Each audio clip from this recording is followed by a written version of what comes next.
اسلام سے قبل جو عربوں کی حالت کیا تھی، ان کی معاشرتی حالت اور مذہبی حالت؟ اسلام سے قبل عربوں میں دجل، فریب، جھوٹ، منافقت، شیطانیت، غرور و تکبر کا دورہ تھا۔ وہ لڑکیوں کو پیدا ہوتے ہی زندہ درگور کر دیتے تھے۔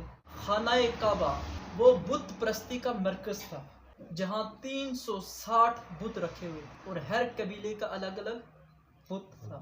حبل، لات، منات، عزا، نائلہ، یعوق، نس اور دیگر بہت سے ناموں سے موسوم بتوں کے آگے سجدہ کیا جاتا، اپنی حاجات پیش کی جاتی۔ فطرت کی ہر ایک چیز، پتھر، درخت، چاند، سورج، پہاڑ، دریا وغیرہ کو فوراً اپنا معبود بنا لیا جاتا، یعنی جس سے وہ خوف کھاتے یا جس کو بہت ہی اجنبی پاتے نا، انوکھا پاتے، وہ اس کی پوجا کرنے لگتے۔ انسانی وقار خود انسانوں نے اپنے پاؤں تلے رونپ دیا تھا۔ ان میں سے بعض تو خدا کی ذات کے ہی انکاری تھے، بعض خدا کی ذات کے ہی انکاری تھے۔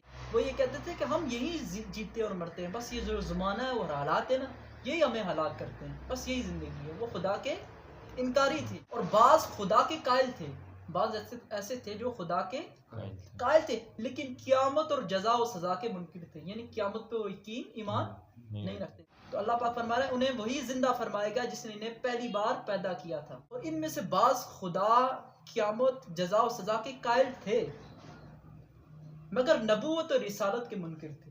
اللہ پر بھی ایمان، آخرت پر بھی ایمان، لیکن کیا؟ نبوت اور رسالت کے منکر تھے۔ وہ یہ سمجھتے تھے کہ جو نبی ہے، وہ جو رسول ہے، اس کے لیے فرشتہ ہونا ضروری۔ اب مدینہ منورہ کی کیا صورتحال تھی کہ مدینہ منورہ میں یہودیوں کا کافی عمل دخل تھا۔ انہوں نے وہاں کئی درسگاہیں بیت المدارس کے نام سے کھولی تھی۔ ان میں باقاعدہ یہودیت کی تعلیم دی جاتی تھی۔ یہ اسلام سے پہلے کی بات ہو رہی ہے۔ وہاں یہودیوں کا قبضہ تھا اور وہاں انہوں نے اپنی درسگاہیں قائم کر رکھی تھی اور باقاعدہ وہاں یہودیت کی تعلیم دی جاتی تھی۔ اور وہاں ایک قبیلہ تھا، قبیلہ بنو تمیم۔